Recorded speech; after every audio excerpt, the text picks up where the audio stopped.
Okay, so we're gonna do the tutorial for the kite exercise that we did in class. You're gonna go into Flash and then select ActionScript 3.0. It's gonna bring up your stage here. So the first thing we want to do is we want to make a kite so that we can animate it.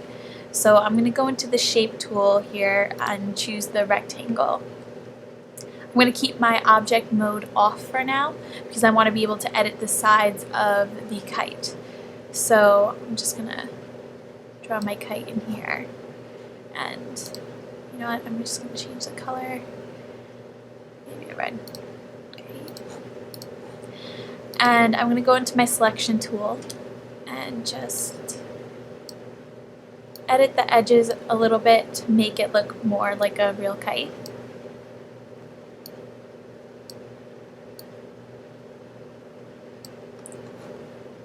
And I'm going to draw in a string using the pencil tool. And let's select all of this.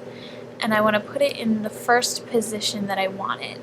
So I'm going to move it down here. And I'm going to make it a little bigger, so I'm going to go into the free transform tool and hold shift to constrain the proportions. And make that a little bigger. There we go. Whatever is on the stage will show up in the animation. So right now part of the string won't be in the animation, but I'm going to have it coming more into the stage as it flies through the sky. So what I need to do first is I'm going to select this kite again, and I'm going to go up to the top, and I'm going to go up to modify, and then down to convert to symbol. And I want to make this kite a symbol, and you can name it. I'll just do kite 1. And you can see that there's a bunch of different types of symbols, and we want to have it on graphic, which is what it was on, and I'm going to press OK. So you can see that now there's a blue box around that kite, and that basically means that this is a symbol now. And our keyframe here, which was an open circle, is now a closed circle, which means there's something on that keyframe. So if I want to animate this kite and make it move from this position over here, I'm going to copy the keyframe. Let's see, if you remember, it's 24 frames per second here. So if I want it to be a little over a second, I'm going to go to 50 and press F6, and you can see it copied the keyframe over there. Now it starts over here. Where do I want it to end? I need to go on my keyframe 50 and move it where I want it to end. And I can even go to the free transform tool. I'm going to make it a little smaller. I'm going to hold my shift button and the rotate. And so now I have where I want it to start and where I want it to end. Now if you scrub the playhead over this, you can see it kind of jumps from one position to another. I don't want it to do that. So what we're going to do is, rather than doing frame by frame, which is what we did with the ball, where we were drawing in the ball for each frame, we're going to kind of cheat, and we're going to use a tween, which is short for in between. So what I'm going to do is I'm going to hold Control on my keyboard and right click, and this box will come up, and we're going to create a classic tween. And you can see the arrow comes in there. That means that your classic tween is inserted. And if you now scrub over the playhead, you can see that the kite goes smoothly from one end to another and transitions in size nicely. So that worked out well. Now I want to move it again up more towards the top. So I'm going to do another 50 keyframes. But before I do that, what you always have to remember is when you're inserting a tween, you always want to kind of have each tween as its own, I guess, couple of keyframes. So I'm going to put an F6, make a copy there. I'm going to start my whole new tween. Always copy the keyframe at the end of the tween. That way, if I didn't, it would break apart. So let's go to 100, and just about 100 there. and F6. So I have where it's starting, and now I need to put where it's going to end. So I'm going to move this up, and I might make it smaller again, holding shift, and I might actually even flip it a little bit. Let me just check. Okay, make that even smaller.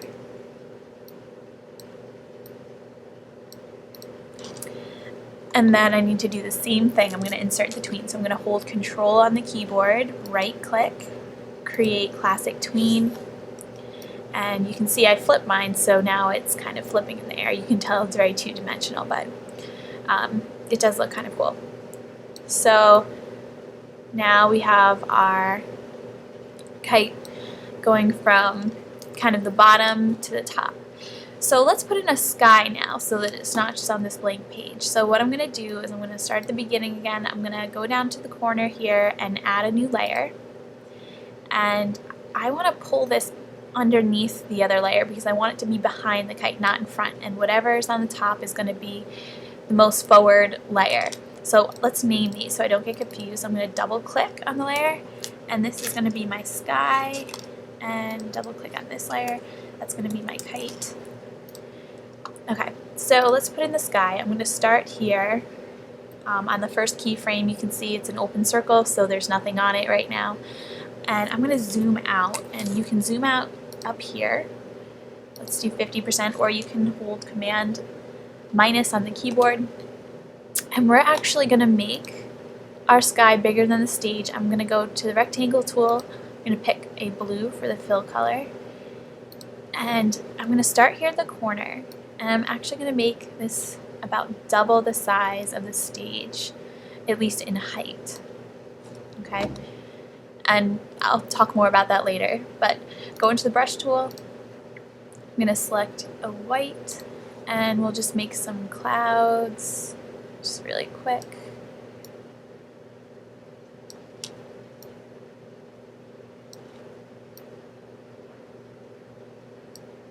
And I can use my paint bucket tool. Usually when you use your paint bucket tool, you always want to make sure that it's on close large gaps. That way if there's any little gaps, it will still fill.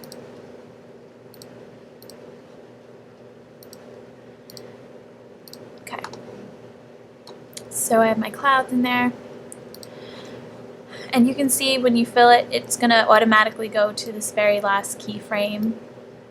But what I want to do is I'm going to put a tween on the background so that it looks like the kite's going up in the sky. And what that's called is panning. And you'll see how that works in a second. So I'm going to go to this very end, and I'm going to press F6, and you can see it copied the background layer. And now I'm going to move on this layer. I have the before, now I want the after. So I'm going to hold shift and just pull this down to the very top of the stage. You can see the top of the stage is showing there. Just going to bring that there.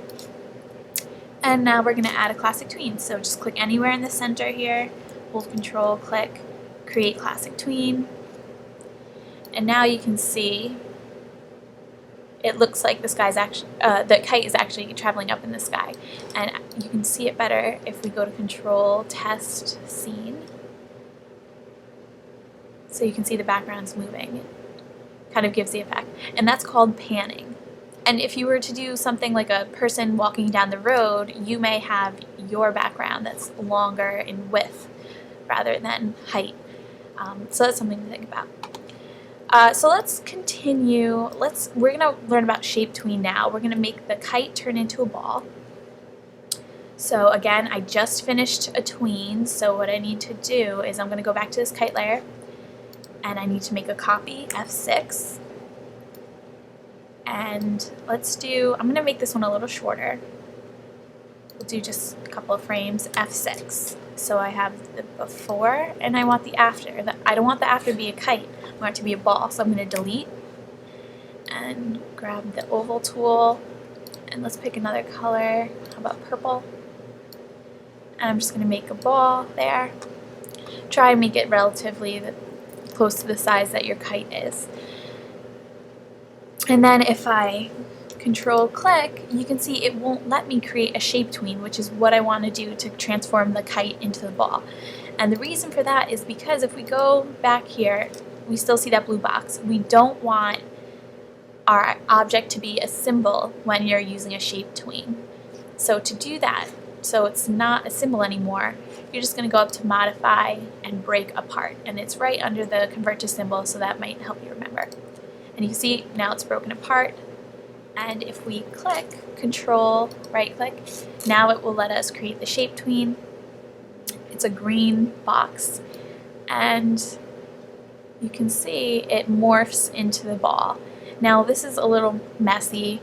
There are ways to kind of clean it up. It is computer generated.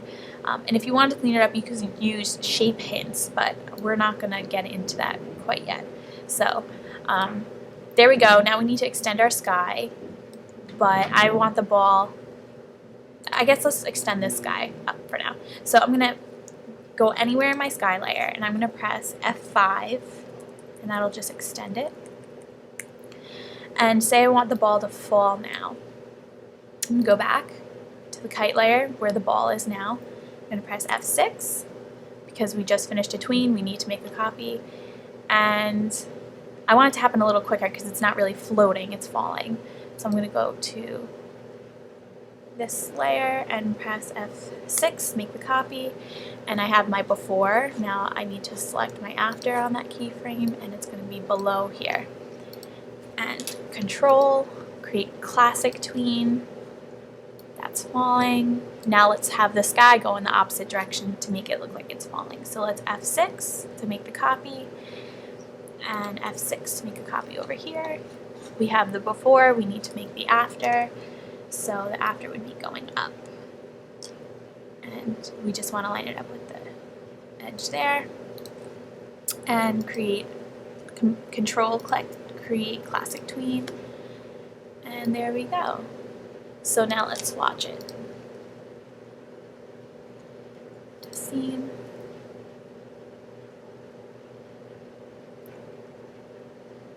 And there you go.